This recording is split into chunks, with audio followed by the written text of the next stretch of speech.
क्यों नहीं है ये? क्योंकि ये हमें आभासित होती है।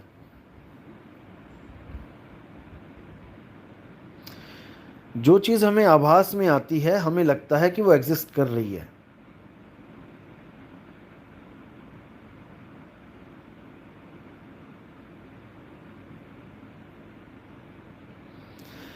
जैसे हमें सपने दिखाई देते हैं, बिल्कुल वैसे ही दिखाई देते हैं जैसे हम इस दुनिया को देखते हैं, बिल्कुल सेम। इस दुनिया में शेर सामने आ जाए तो हालत ख़राब, सपने में शेर सामने आ जाए तो भी हालत ख़राब।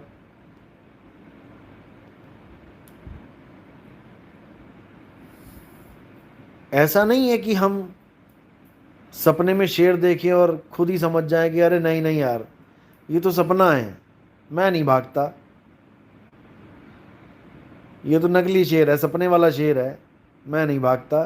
तुम भागोगे, वहाँ पे दौड़ोगे, तुम रुक नहीं सकते, क्योंकि उस वक्त ये माया तुम्हें आभासित करती है, तुम्हें आभास देती है कि you are in the real world, तुम बिल्कुल वास्तविक दुनिया में हो और तुम्हारा जोर नहीं चलता वहां पे, तुम्हें भागना ही पड़ता है।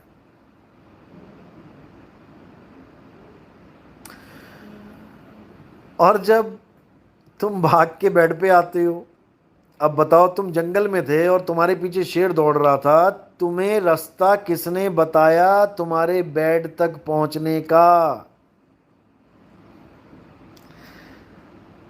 कोई तुम्हारा हाथ पकड़ के लेके आया?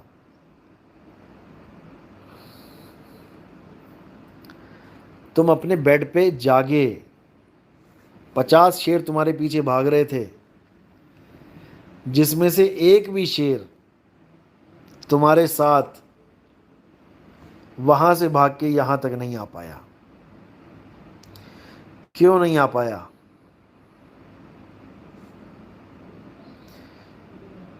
जिस दिन समझ में आ गया ना, उस दिन समझ जाओगे सुरती क्या चीज है। ये सूरत सूरत लगा रखी है, क्या है ये सूरत,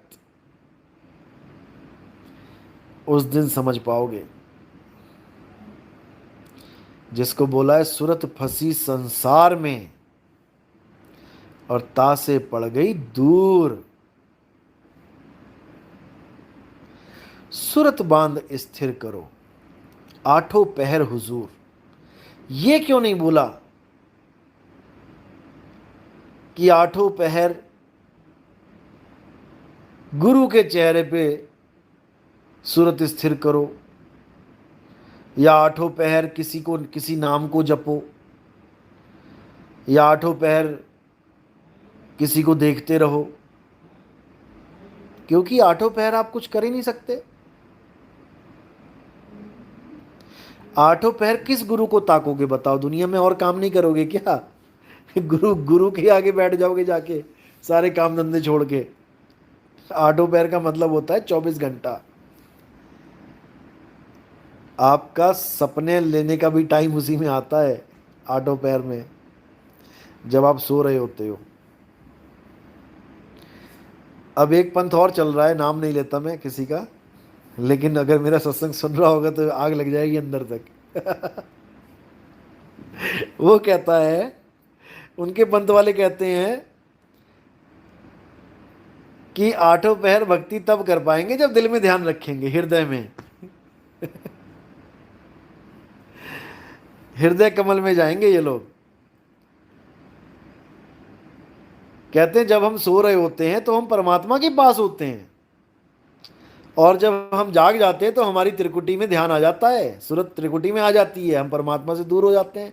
तो भैया क्यों जागते हो? आठों पैर सो लिया करो।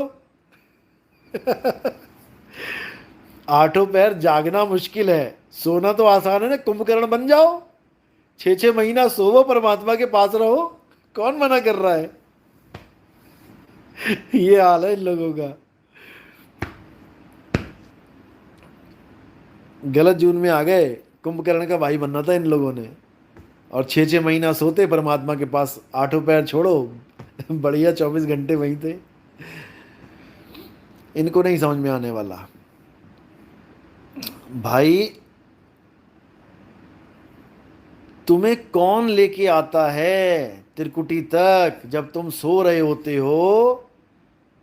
तुम्हें कौन लेके आता है, तुम ये तो बता दो, कौन लेके आता है?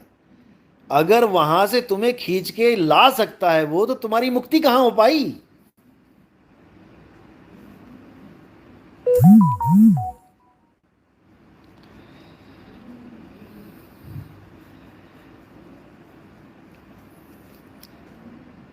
जो तुम्हारी सूरत को दिल से खींच के त्रिकुटी तक ले आया वो शक्तिशाली है, या तुम खरगोश बिल में छुप गया? ठीक है, तुम सो गए, सूरत पहुंच गई तुम्हारे दिल तक, मान लिया, घुस गया चूहा बिल में। मैंने एक वीडियो डाली थी स्टेटस पे, खरगोश की, खरगोश के बच्चे बिल में छुपे होते हैं। अब शिकारी क्या करता है, कुछ गाजर के पत्ते होते हैं बिल्कुल कोमल कोमल, उन पत्तों को बांधता है धागे में और उस बिल में डाल देता है। अब वो बेचारे बच्चे, क्या जाने शिकारी क्या चीज़ है, कैसा दिमाग लेके बैठा है, वो बच्चे उन पत्तों को खाने लग जाते हैं बिल के अंदर ही। जब खाते हैं तो धागा हिलने लग जाता है, वो समझ गया कि भाई इसके मुंह में लग गया पत्ता।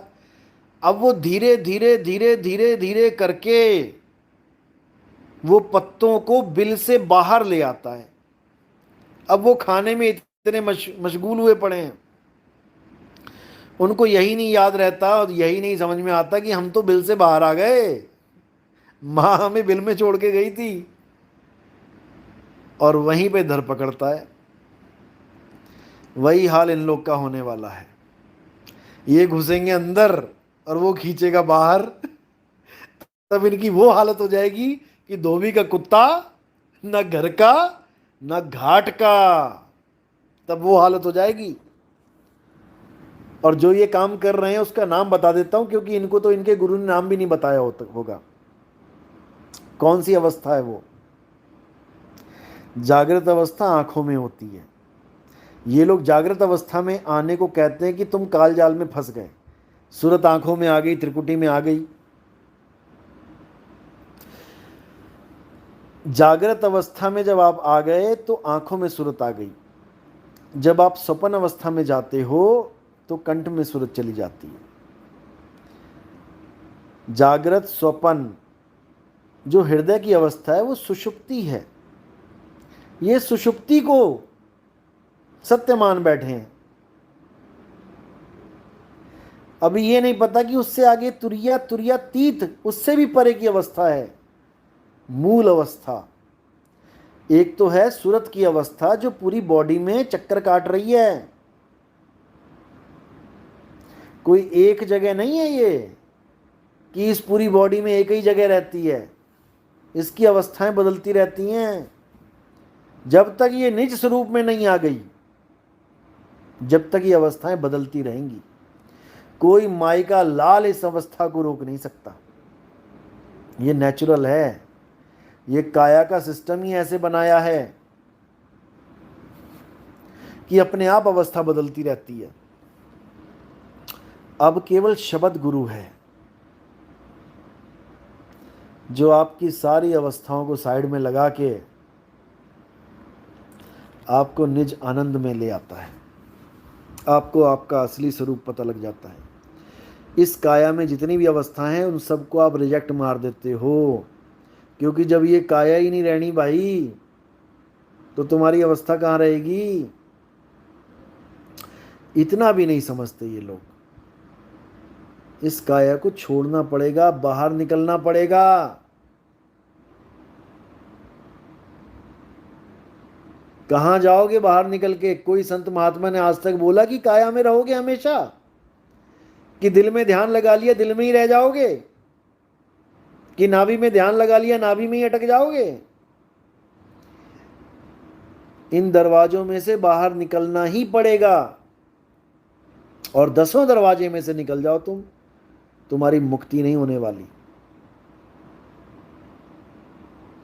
मुक्ति कब होगी?